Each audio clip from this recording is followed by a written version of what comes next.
그런데 여수론이 기름짐에 발로 찼도다. 내가 살찌고 비대하고 윤택함에 자기를 지으신 하나님을 버리고 자기를 구원하신 반석을 없인 여겼도다. 새벽을 깨우는 거룩한 기도자 여러분, 생명의 말씀에 등불을 들고 세대의 죄와 어둠에 현실들을 분별하는 일에 늘 지혜롭기를 바랍니다. 오늘 우리가 읽어갈 하나님의 말씀은 이제 마지막 모세의 노래 중에 후반부 단락 신명기 32장 15절에서 33절까지의 말씀입니다. 그는 죽음을 앞두고 여호수아를 통하여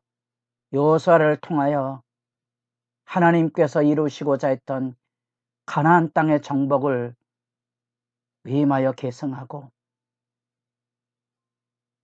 레위 제사장을 세워서 그리고 장로들을 세워서 이 기록된 모든 율법의 말씀을 지켜 행하도록 거룩한 책임을 넘겨주게 됩니다. 그 절절한 이제 당대의 문명이 일상화된 문화 속에서 이런 노래와 독성법, 암송을 통하여 반복을 통하여 이 하나님의 말씀에 역사적인 교훈을 구체적으로 들려줍니다.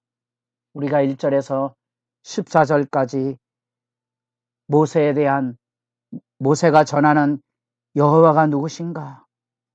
여호와가 누구신가에 대한 증언. 여호와는 이스라엘에게 반석이시고 그가 하시는 일은 완전하고 정의롭고 진실하시고 공의로우신 분이시다.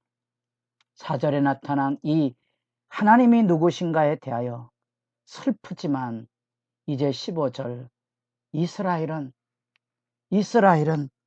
하나님께서 친히 마치 배합하신 것처럼 하나님께서 그들을 아시고 기르시고 돌보셨음에도 불구하고 그들은 그 하나님을 닮지 아니하고 하나님의 그 반석 되신 안전하신 정의롭고 진실한 그 길을 닮아 하나님 앞에 자라가는 것이 아니라 18절 너를 낳은 반석을 내가 상관하지 아니하고 너를 내신 하나님을 내가 잊었도다.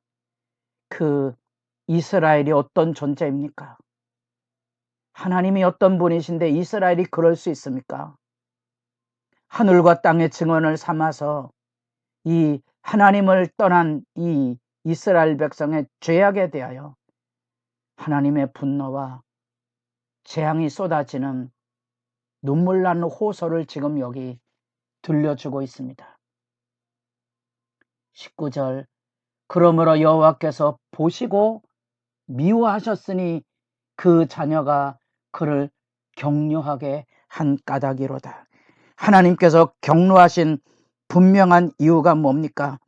그들이 진실하신 하나님을 떠나서 하나님에게서 해산의 수고로 기르고 돌보셨지만 얼굴을 돌리실 만큼 죄악으로 인하여 부패하고 반역하고 죄의 고집을 부리고 있는 모습 앞에 하나님의 불같은 분노와 진노가 쏟아져서 이스라엘뿐 아니라 온 땅의 서울까지 사람이 사는 삶의 자리뿐 아니라 산들까지도 다 불타없어질 만큼의 하나님의 진노와 심판이 쏟아지고 우리가 28장 22절, 27절, 28절에 살펴보았던 가나안 땅에 있어서는 안 될 애굽의 재앙이 쏟아지듯이 여기 재앙의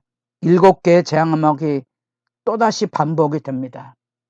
여러분들이 이런 말씀을 읽을 때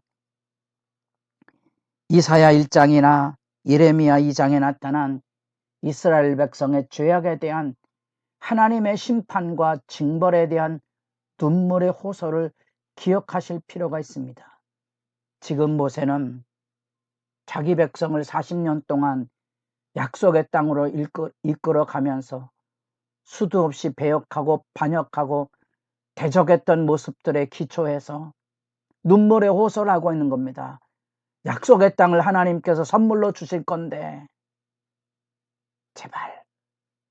제발 하나님을 떠나지 않기를, 그 절규하는 마음으로 하늘과 땅을 증거로 삼아서 하나님의 말씀을 지켜 행하면 복되지만 지키지 않으면 이런 심판에 떨어질 것입니다 하는 호소와 절규를 하고 있는 거지요. 그러나 그 백성이 그것에 귀 기울이지 않아 끝내 심판의 자리로 떨어질 것인데, 모세는 더 깊은 하나님의 세계와 하나님의 나라를 내다봅니다. 자기 백성 이스라엘을 짓밟는 대적의 만행에 대해서 하나님은 참아보지 못하는 거죠.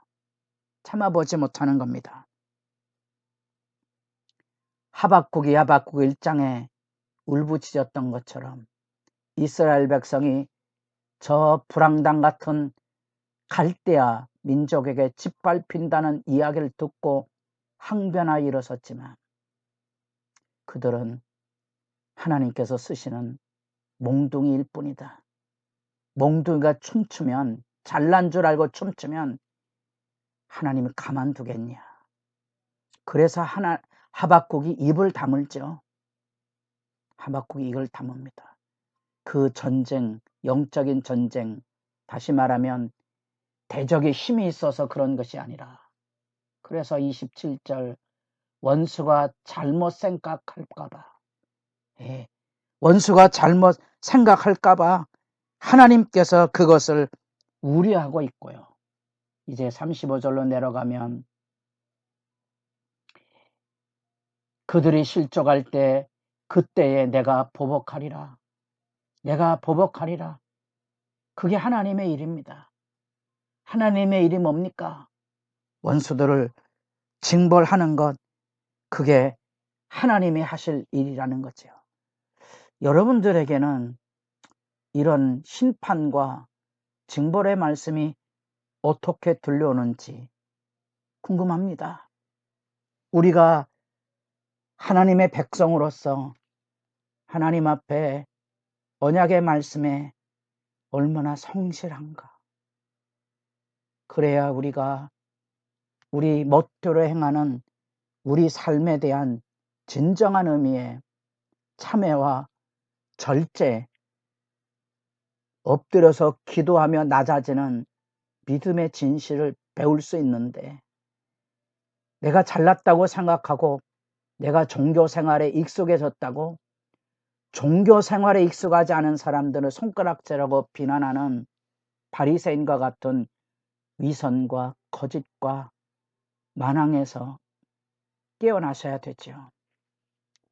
징벌을 면하지 못할 거고요. 계시록 2장 3장 성령이 교회들에게 하시는 말씀인 지나가는 농담의 이야기가 아니고요.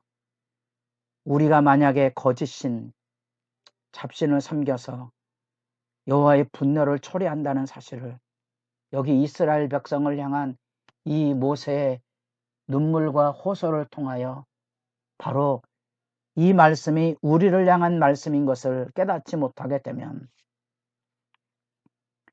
모세를 통한 이 눈물의 호소가 우리하고 다른 먼 옛날의 얘기로 들려올지 모릅니다. 그러나 분명히 기억하십시오. 모세가 이스라엘 백성을 불러세우며 28장, 29장 이 언약의 말씀은 오늘 우리를 향한 말씀이라. 광야의 이전의 세대가 아니고 광야를 거쳐서 여기 모압 평지에 선 약속의 땅에 들어갈 하나님 백성을 향한 말씀이고, 그것은 앞으로 올 지금 우리까지 포함한 미래 세대를 향한 말씀의 호소라는 것을 반복했습니다. 여러분도 두렵고 떨림으로 들어야 될 눈물의 호소입니다. 그런 하나님께서 자기 백성의 죄악에 대하여 징벌하시지만 몽둥이 도구가 되는 대적이 그 백성을 향하여 징벌하실 때 하나님은 차마 눈뜨고 그 현실을 지켜보지 못하여서 그 안에 하나님의 눈물, 하나님의 열심을 기억하시고 하나님이 그 대적들에게 보응하실 것은 대적들이 하나님이 누구인지를 모르고 망둥이처럼 뛰는 것에 대한 우려가 거기에 배어 있는 거지요. 기억하십시오.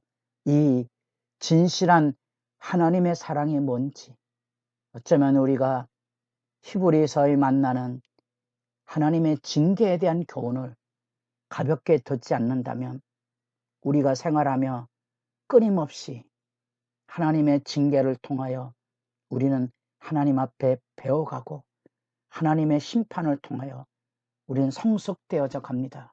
여러분, 우리가 겪는 삶에 여러 가지 사건들, 사람들과 원수 맺지 마시고 한품지 마시고 절망하지 마시고 하나님 앞에 이 지혜를 배워가는 소중한 역사적인 신앙의 진실을 여러분도 매일 매순간 배워가는 일에 복 있는 지혜자로 승리할 수 있기를 바랍니다.